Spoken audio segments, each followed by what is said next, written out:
இயேசு கிறிஸ்துவின் கிரியைகள்.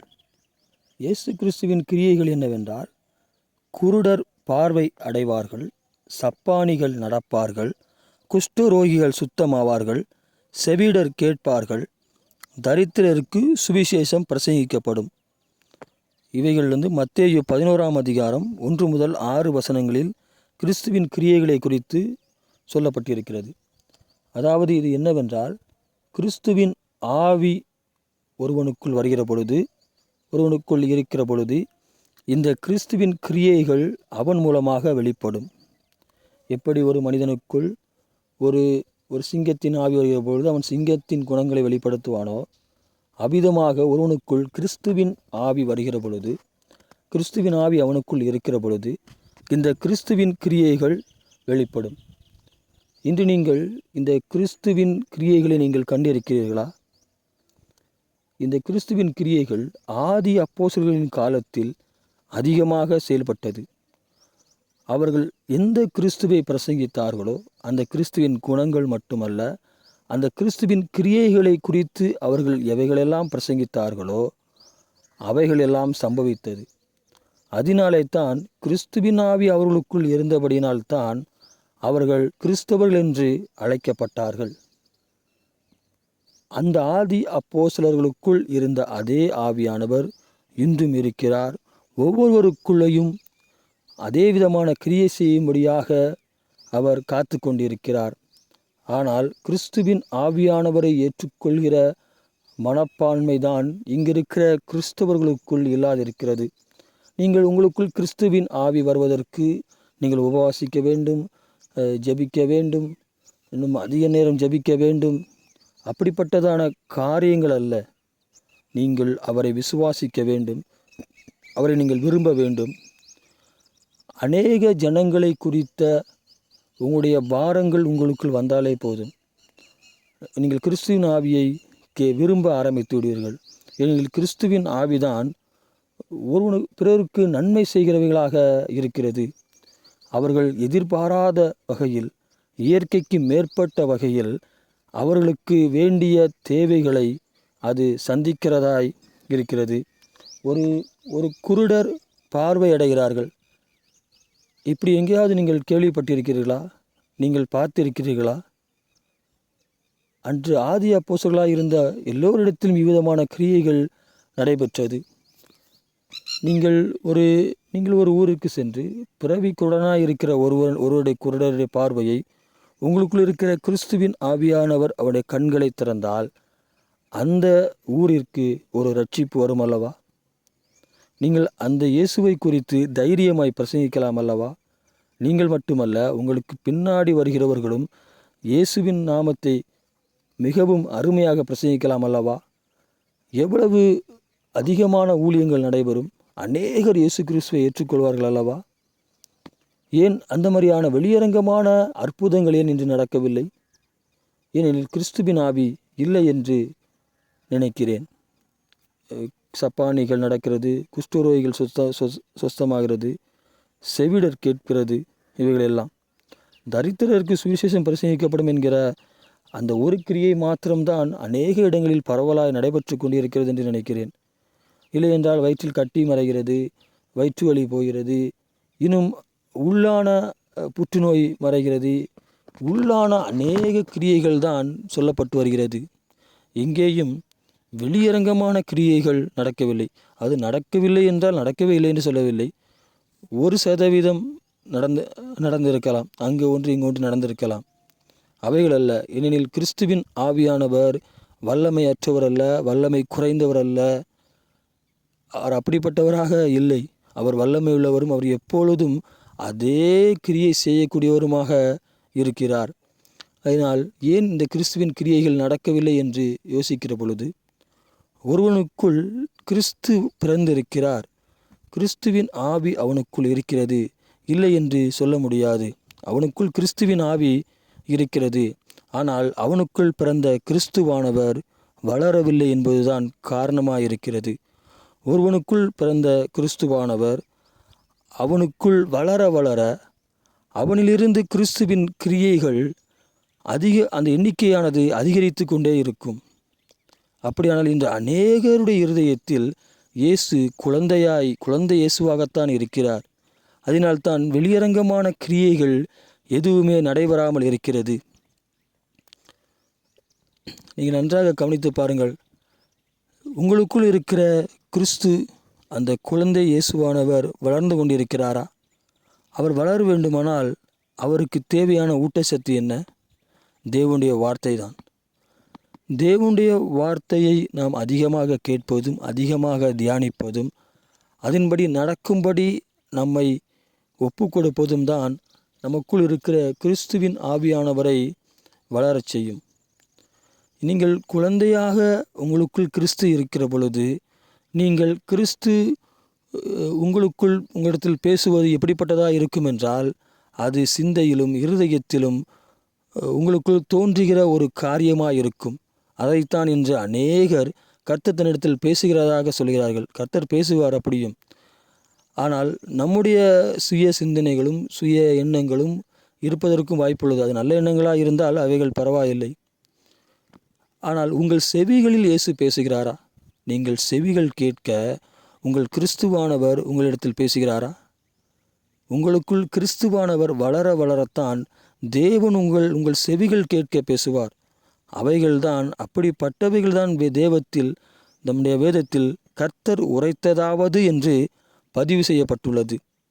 பவுல் கூட சில நேரங்களில் இது ஆவியானவர் அல்ல, நானே சொல்கிறேன் என்று சொல்கிறார். அது அவருடைய எண்ணங்களிலே தோன்றின காரியங்களாக இருக்கிறது. அப்படியானால் இன்று செவிகளில் இயேசுவின் சத்தத்தை, அது தேவனுடைய சத்தத்தை கேட்கிறவர்கள் இருக்கிறார்களா? அப்படி ஒருவர் கேட்டால் அவருடைய செயல்பாடுகள் எல்லாம் அது வேறு விதமாக இருக்கும். அவருடைய செயல்பாடுகள், அவருடைய உணர்ச்சி, அவருடைய செயல் விதங்கள், அவர் கர்த்தரை குறித்து நேசிக்கிற விதங்கள் எல்லாம் வேறு விதமாக இருக்கும். தேவன் யாருடைய செவிகளிலும் பேசக்கூடாது என்பதற்காக இல்லை. அப்படியானால் அப்படி பார்த்தால் பழைய ஏற்பாட்டில் பிதாவானவர் மகா பரிசுத்தலத்திற்குள் போவது வருஷத்திற்கு ஒரு முறை ஒரு பிரதான ஆசாரியன் மட்டும்தான். அப்படிப்பட்டதான ஒரு இடங்களில், அப்படிப்பட்டதாக இருந்த அந்த காலங்களில் கூட அநேகரிடத்தில் அந்த தேவனானவர் செவிகள் கேட்க பேசினார். அவர்கள் கர்த்தர் உரைத்ததாவது என்று சொல்லியிருக்கிறார்கள். ஆனால் இன்று கிறிஸ்துவின் ஆவி, அந்த தேவனானவர் மாம்சத்தில் வெளிப்படும்படி அநேக கண்கள் தன்னை பார்க்கும்படியாக கிறிஸ்துவாய் வந்தார். அப்படியானால் நாம் இன்னும் தேவனை பார்ப்பதும் தேவன் பேசுவதை நாம் கேட்பதும் மிகவும் எளிதாகிறது. ஏனெனில் திரைச்சிலையானது கிழிக்கப்பட்டு நாம் மகா பரிசுத்தலத்திற்குள் இருக்கும் கிருபாசன தண்டைக்கு நாம் போக்குவரத்துமாய் இருக்கும்படியாக அப்படிப்பட்டதான ஒரு திறந்த வாசல் இருக்கிற பொழுது செவிகளில் இயேசுவின் சத்தத்தை கேட்காதிருப்பது, அது அங்கு ஏதோ ஒரு தவறு நாம் செய்திருக்கிறோம் என்பதை தான் காட்டுகிறது. ஏனெனில் அன்று பிதாவானவர் மகா பரிசுத்தலத்திற்குள் வருஷத்திற்கு ஒரு முறை மட்டும் போகக்கூடிய அப்படிப்பட்ட இருந்த காலத்தில் பிதாவானவர் செவிகள் கேட்க பேசினார். ஏதோ ஒரு வார்த்தைகள் மாத்திரமல்ல, மணிக்கணக்காக பேசினார். அநேக காரியங்கள் பதிவு செய்யப்படாமல் இருக்கலாம். ஆனால் இன்று திரைச்சிலை கிழிக்கப்பட்டு நாம் எப்பொழுதும் போக்குவரத்துமாய் இருக்கும்படியாக நமக்காக இயேசுவானவர் எல்லாவற்றையும் செய்திருக்கிற பொழுது நாம் இயேசுவின் சத்தத்தை செவிகளில் கேட்காமல் இருப்பது ஆச்சரியமான ஒன்றாக இருக்கிறது. ஒருவேளை நாம் அவைகளை விட்டுவிட்டோமோ என்று தோன்றுகிறது. நாம் மனதிற்குள் தோன்றுகிறதும் நம்முடைய சிந்தைக்குள் விழுகிறதான காரியங்களை குறித்து நாம் இயேசு பேசுகிறார், கர்த்தர் பேசுகிறார் என்று சொல்வதில் திருப்தி அடைந்து விட்டார்களோ என்று நினைக்கிறேன். அதனால்தான் அவர்கள் இந்த விதமான காரியங்களை யோசிக்காதிருக்கிறார்கள் என்று நினைக்கிறேன். இப்பொழுது அநேகருடைய கண்கள் திறக்கப்பட்டு இருக்கும் என்று நினைக்கிறேன். ஏனெனில் இந்த உலகமானது மோசமாகி அழிந்து போகும்படியாக வைக்கப்படவில்லை. இந்த உலகமானது நாளுக்கு நாள் கிறிஸ்துவின் உபதேசங்களும் கிறிஸ்துவின் சிந்தைகளும் கிறிஸ்துவின் நடக்கைகளுமாக மாறி இந்த ராஜ்யம் தேவனுடைய ராஜ்யமாக, இந்த உலக மக்கள் தேவனுடைய ராஜ்யத்தின் புத்திரர்களாக மாறும்படிதான் இந்த உலகம் நாளுக்கு நாள் உருண்டு கொண்டே இருக்கிறது. நாம் அவைகள் அழிந்து போகும்படியான நாட்களை நோக்கி கொண்டிருக்கிறோம். அதனால்தான் கிறிஸ்துவின் கிரியைகளை குறித்து நாம் உணர்ச்சியற்றவர்களாக இருக்கிறோம். ஏனெனில் 1000 வருட அரசாட்சி என்று ஒன்று இருக்கிறது. அந்த 1000 வருட அரசாட்சி வானிலிருந்து திடீரென்று விழுகிறதா கிடையாது. அவைகள் கிறிஸ்துவின் அந்த 1000 வருட ராஜ்யமானது உருவாக்கப்படுகிறதா இருக்கிறது. கிறிஸ்துவே ராஜாவாக இருக்கும்படியாக கிறிஸ்து இன்று நம்முடைய நாட்டை ஆண்டால் எப்படி இருக்கும்? கிறிஸ்துவின் சிந்தைகளும் கிறிஸ்துவின் சட்டங்களும் கிறிஸ்துவனுடைய கற்பனைகளும் சகோதரத்துவம் அன்பு அவைகள் நிறைந்திருக்கும் அல்லவா? அப்படிப்பட்டதான ஒரு 1000 வருட அரசாட்சிக்காகத்தான் இந்த உலகம் ஒவ்வொரு நாளும் உருண்டு கொண்டிருக்கிறது. அப்படிப்பட்ட ராஜ்யங்களை கட்டுவதற்காகத்தான் நாம் இயேசு கிறிஸ்துவின் நாமத்தை அறிந்திருக்கிறோம். இன்னும் உதாரணமாக சொல்லப்போனால், ஒருவர் இருக்கிறார். அவர் தன்னுடைய கிராமத்தில் இருக்கிற ஒரு கொஞ்சம் ஆட்களை பயிற்றுவித்து ஆயுதங்களை பயிற்றுவித்து இருக்கிறார். அவர் தன்னுடைய வாழ்நாளில் ஒரு 10 கிராமங்களை பிடித்து தனக்கு சொந்தமாக்கி அவர் அதில் ஒரு சின்ன ஒரு குட்டி அரசராக வீற்றிருக்கலாம். இப்பொழுது அவருக்கு பிறக்கிற ஒரு பையன், அந்த இளவரசன், இன்னும் அந்த 10 கிராமங்களில் இருக்கிறவர்களை இன்னும் படையை அதிகப்படுத்தி இன்னும் அதிகப்படியான நுட்பங்களை ஆராய்ந்து இன்னும் அநேக இடங்களை பிடிப்பான். இப்படி அவனுடைய பிள்ளை, இப்படி அவனுடைய ராஜ்யம் பரவி இந்த உலகம் முழுவதும் ஒரு ராஜாவின் கீழ், அவருடைய சித்தாந்தத்தின் கீழ், அவருடைய சட்ட திட்டங்களின் கீழ் அவர் என்னென்னால் நினைக்கிறாரோ அவ்விதமாக ஜனங்கள் உருவாக்கப்படுவார்கள். அப்படித்தான் 1000 வருட அரசாட்சி என்பதும் திடீரென்று வானத்திலிருந்து விழுகிறதா இருக்காது. இவ்விதமாக பரவுகிற ஒரு ராஜ்யமாக இருக்கும். இன்று அநேக இடங்களில் இப்படி தேவனுடைய ராஜ்யத்திற்கான அநேக குட்டி குட்டி கிராமங்களில் சின்ன சின்ன குடியேற்றங்களாக சின்ன சின்ன ஒரு சிற்றரசுகளாக உருவாகி கொண்டிருக்கிறது. ஆனால் பிசாசானவன் இந்த உலகம் அழிக்கப்படும்படியாக இந்த 1000 வருட அரசாட்சியை குறித்த சிந்தனை ஊழியக்காரர்களுக்குள் எடுத்து போட்டபடியினால் இவர்கள் இந்த உலகம் அழிந்து போகிறதை குறித்து கெட்டு போய் கொண்டிருக்கிறதாகவே உருவகப்படுத்தி கொண்டிருக்கிறார்கள். நாம் இப்போது இருக்கிறதை காட்டிலும் முன்பு அநேகமாக உலகம் கெட்டிருந்தது. ஆனால் அவைகளுக்கு அப்பொழுது தொழில்நுட்பம் அதிகமாக இல்லாதபடினால் உலகத்தின் நம் பக்கத்தில் நடக்கிற விஷயங்கள் கூட நம்மளுக்கு தெரியாதவளாக இருந்தது. ஆனால் இன்று உலகத்தின் ஒட்டு மூல முடைப்புகள் எல்லாம் நடக்கிறவைகளெல்லாம் நமக்கு தெரிகிறதாய் இருக்கிறபடினால் நாம் இந்த உலகம் கெட்டு போய் கொண்டிருக்கிறது என்று சொல்லி நாம் கிறிஸ்துவின் கிரியைகளை வெளிப்படுத்தாமல் பிசாசின் கிரியைகளை வெளிப்படுத்துகிறோம். எப்படி எனில், நாம் ஒருவருக்கு உதவி செய்கிற பொழுது அவர் நன்றி உள்ளவராக இருக்க மாட்டார் என்று நினைக்கிறோம். பிறருக்கு உதவி செய்ய யோசிக்கிறோம். ஏனெனில் நம்ம நினைக்கிறது இந்த உலகம் கெட்டுக்கொண்டு இருக்கிறது என்று உங்களுக்குள் சொல்லப்படுகிற இந்த சத்தம், பிரசங்கிக்கிறப்ப இந்த சத்தம், இந்த ராஜ்யம் பிசாசின் ராஜ்யமாக இருக்கிறது. இந்த உலகம் கெட்டுக்கொண்டு, அப்போ நீங்கள் உங்களுடைய சிந்தனைகள் எல்லாமே கெட்டுக்கொண்டு, நீங்கள் அன்பை வெளியே காட்ட மாட்டீர்கள். உங்களுடைய அன்பு தணிந்து கொண்டே இருக்கும். இது பிசாசின் ராஜ்யம். நீங்கள் பிசாசின் ராஜ்யத்தை உருவாக்குவதற்காக இயேசு கிறிஸ்துவை அறியவில்லை. கடைசி நாட்களில் அன்பு தணிந்து போகும் என்று சொல்லியிருக்கிறார். அதனால் அன்பு தணிந்து போகும் என்று நீங்கள் விட்டுவிடும்படியாக அவர் சொல்லவில்லை. அந்த அன்பு யாரிடத்தில் தணிந்து போகும் என்று சொல்லியிருக்கிறார்? கிறிஸ்துவிடத்தில் தணிந்து போகும் என்று சொல்லியிருக்கிறாரா? கிறிஸ்துவை அறியாதவரிடத்தில் அன்பு தணிந்து போகும். அது பிசாசின் ராஜ்யமாக இருக்கும். கிறிஸ்துவை அறிந்தவர்கள் அன்பை வெளிப்படுத்துகிற பொழுது கிறிஸ்துவின் ராஜ்யம் உருவாக்கப்படும். நீங்கள் வெளிப்படுத்துகிற அன்புதான் சின்ன ஒரு மாற்றம்தான், சின்ன ஒரு சுற்றி இருக்கிறதுல நீங்கள் காடுகிற சின்ன அன்பு தான், அந்த கிறிஸ்துவின் அன்பு தான் கிறிஸ்துவின் ராஜ்யத்தை விரிவடைய செய்யும்.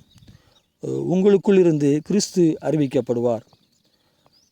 இன்னும் பார்த்தீங்கன்றால் அநேக இடங்களில் கர்த்தர் ஒரு தீர்க்கதரிசியை கொண்டு இந்த இடத்தை நான் அழிக்கப் போகிறேன் என்று சொல்லுவார். அதனால் அந்த இடம் அழிக்கப்படுமா? இல்லை. ஜனங்கள் மனம் திரும்புகிற பொழுது அவர் தன் ஜனங்கள் மீது கொண்டிருக்கிற அன்பினாலே அவர் தான் நினைத்தவைகளை செய்யாமல் விட்டுவிடுகிறார். இப்படி அநேக இடங்களில் நடந்திருக்கிறது. இப்படி இருக்க வெளிப்படத்தில் சொல்லப்பட்டவைகள் நடந்தே ஆக வேண்டும் என்று நீங்கள் ஏன் விசுவாசிக்கிறீர்கள்? கிறிஸ்து அதற்காகவா உங்களுக்கு அவைகளை வெளிப்படுத்தியிருக்கிறார்? நீங்கள் இப்படி போனால் இவைகள் நடக்கும் என்று சொல்லியிருக்கிறார். அவைகளை மாற்றி எழுத முடியும். ஏனெனில் நம்முடைய இறைவன் கல்லாலான இருதயத்தை உடையவர் அல்ல. அவர் மனம் இறங்குகிற தேவன். அநேக இடங்களில் தீர்க்க தரிசனம் உரைக்கப்பட்டு ஜனங்கள் மனம் திரும்புகிற பொழுது கர்த்தர் தன்னுடைய சிந்தையை மாற்றிக்கொள்கிறார். ஏனெனில் அவர் சொல்கிறார், இந்த ஜனங்களுக்காக நான் இறங்காமல் இருப்பேனோ என்கிறார். அப்படி இருக்கையில் இந்த உலகம் கெட்டுக்கொண்டிருக்கிறது, கெட்டு எப்படி நாம் சொல்ல முடியும்? கடைசி நாட்களில் நடந்து கொண்டே இருக்கும் என்று எப்படி சொல்ல வேண்டும்? அப்போ கிறிஸ்தவர்களாக இருக்கிற நாம் தான் பிசாசின் ராஜ்யம் வருவதற்காக அநேக காரியங்களை செய்து கொண்டிருக்கிறோம் என்று சொல்லலாம். ஏனெனில் அன்பு தணிகிற பொழுது நீ கிறிஸ்துவின் அன்பை வெளிக்காட்டு. ஜனங்கள் கெட்டு போய் கொண்டிருக்கிற பொழுது நீ அவர்களிடத்தில் நல்லவர்களாயிரு. உங்களை பார்த்து கெட்டுக்கொண்டிருக்கிற ஜனங்கள் மாற்றம் அடைவார்கள். ஜனங்கள் கெட்டு போய்கொண்டே இருக்கிறார்கள் என்று சொல்கிற பொழுது உங்களுக்கு பின்னாடி இருக்கிற உங்கள் பிள்ளையும் அந்த வழியைத்தான் சென்றுவான் என்று சொல்கிறேன். நீங்கள் எவ்வளவுதான் அடிக்க வைத்தாலும் அப்படி இந்த உலகம் போகிற போக்கில்தான் வாழ்வார்கள். நீங்கள் உங்கள் சந்ததி கெட்டுப்போகக்கூடாது என்று நினைத்தால், உங்கள் சந்ததி பிசாசின் ராஜ்யத்திற்குள் செல்லக்கூடாது என்று நினைத்தால், நீங்கள் மாற்றங்களை ஏற்படுத்துங்கள். நீங்கள் கிறிஸ்துவின் கிரியைகளை வெளிப்படுத்துங்கள். நீங்கள் நன்றாக கவனித்து பாருங்கள். வியாதியஸ்தர்கள் மேல் கைகளை வைப்பீர்கள், அப்பொழுது குணமடைவார்கள் என்று சொல்லப்பட்டிருக்கிறது. நீங்கள் வியாதியஸ்தருக்காக அநேக நேரம் ஜெபியுங்கள் என்று சொல்லவில்லை. அப்போ கிறிஸ்துவின் ஆவி உங்களுக்குள் வருகிற பொழுது, நீங்கள் வியாதியஸ்தர்கள் மேல் கைகளை வைக்கிற பொழுது வியாதிகள் குணமடையும். அவர் சும்மா வெறுமனையாக இந்த வார்த்தைகள் எல்லாவற்றையும் சொல்லவில்லை. இது மிகவும் கடினமான ஒரு காரியம். கிறிஸ்துவின் ஆவி அப்படிலாம் யாருக்களையும் கிரியை செய்யாது. அது வரம் பெற்றவர்களிடத்தில் தான் கிரியை செய்யும். அப்படிப்பட்டதான பொய்யான மாய்மலமான விஷயங்களால் உங்களுடைய இருதயம் பதிவு செய்யப்பட்டபடினால், உங்கள் இதயத்திற்குள் அவ்விதமான எண்ணங்கள் பதிவு செய்யப்பட்டபடினால் தான் கிறிஸ்துவின் கிரியைகள் வெளியரங்கமாய் இல்லை. ஏனெனில் தேவன் கர்த்தராகிய இயேசு கிறிஸ்துவானவர் நாம் எல்லோரையும் ராஜாக்களும் ஆசாரியர்களும் ஆக்கியிருக்கிறார். இந்த இரண்டு ஜாதிகள் தான். ஒன்று ஆசாரிய கூட்டம், இல்லை ராஜாக்களின் கூட்டம். இல்லையெனில் ஒரு ராஜாவும் ஆசிரியராகவும் இருக்கலாம். இவ்விதமாகத்தான் ஆக்கியிருக்கிறார். அப்படியானால் எல்லோரிடத்திலும், அதாவது ஒரு மிகப்பெரிய ஊழியக்காரிடத்தில் செய்கிற அதே கிரியைகள் ஒரு சாதாரண விசுவாசியிடத்திலிருந்தும் அந்த காரியங்கள் வெளிப்படுவதற்கு கர்த்தர் ரெடியாகத்தான் இருக்கிறார். அவர் உங்களிலிருந்து கிரியை செய்வதற்கு அவர் ஆர்வமாகத்தான் இருக்கிறார். நீங்கள் தான் ரெடியாக இருக்கிறீர்களா என்பதுதான் கேள்வியாக இருக்கிறது. ஏனெனில் தேவன் பட்சபாதம் உள்ளவர் அல்ல.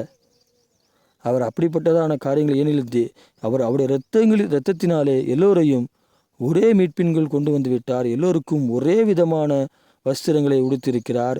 நாம் எல்லோரையும் ராஜாக்களும் ஆசாரியர்களும் ஆக்கி இருக்கிறார். இன்னும் இதில் நீங்கள் கவனித்து பார்த்தால், ஆசாரியர்கள் என்பவர்கள் எப்படிப்பட்டவர்களாக இருப்பார்கள்? வேதத்தில் எப்படிப்பட்டதாக சொல்லப்பட்டிருக்கிறது? லேவியர்களை எடுத்துக்கொள்ளுங்கள். அவர்கள் கர்த்தருடைய வேலை செய்கிறவர்கள். அவர்களுக்கு சொத்தில் எங்கேயும் பங்கு கிடையாது. மற்ற இருக்கிற 11 சகோதரர்களும் 12 சகோதரர்களும் அந்த கோத்திரத்தாரும் அவருக்கு எல்லா தசமபாகங்கள் கொடுக்க வேண்டும் அப்படின்னு சொல்லப்படுகிறது. அவர்கள் எப்பொழுதுமே பணங்களை குறித்து சிந்தனை அவர்களுக்கு இருக்காது. அது ஆசாரிய கூட்டம்.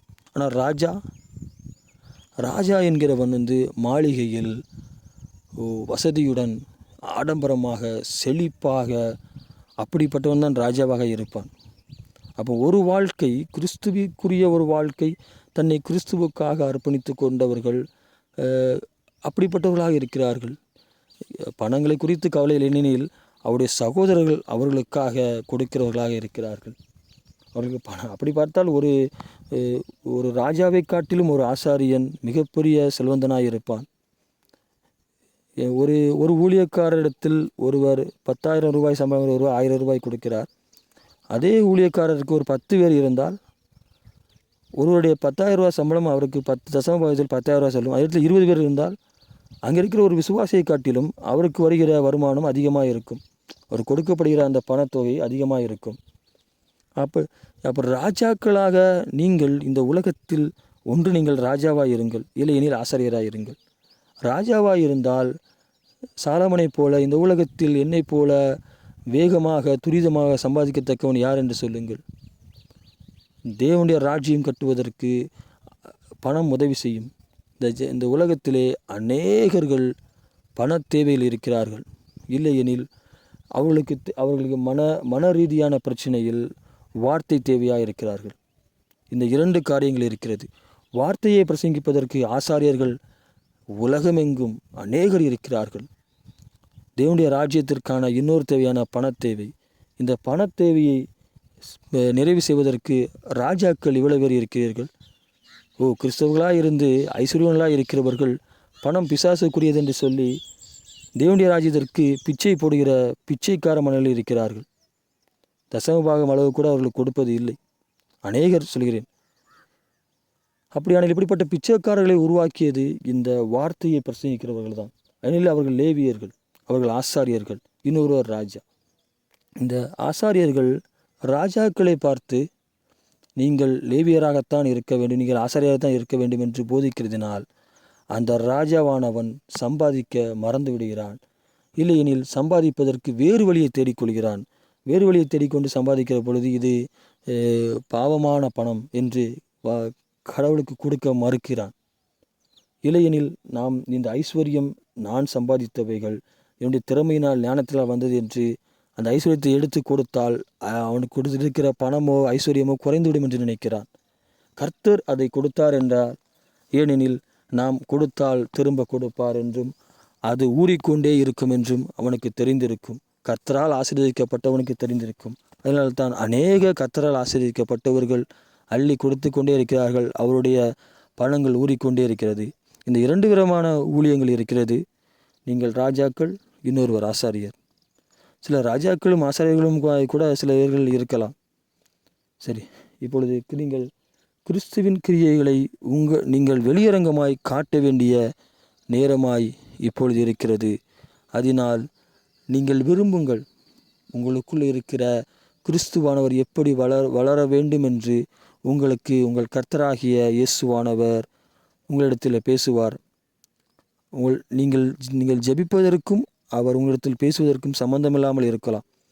ஆனால் நீங்கள் கேட்ட உங்கள் ஜெபத்திற்கான பதிலை அவர் கொடுப்பார். நீங்கள் பொறுமையோடு இருந்து அவர் என்ன செய்கிறார் என்று கவனியுங்கள். அதன் முடிவு நீங்கள் கேட்டவைகளாகத்தான் இருக்கும். ஆமேன்.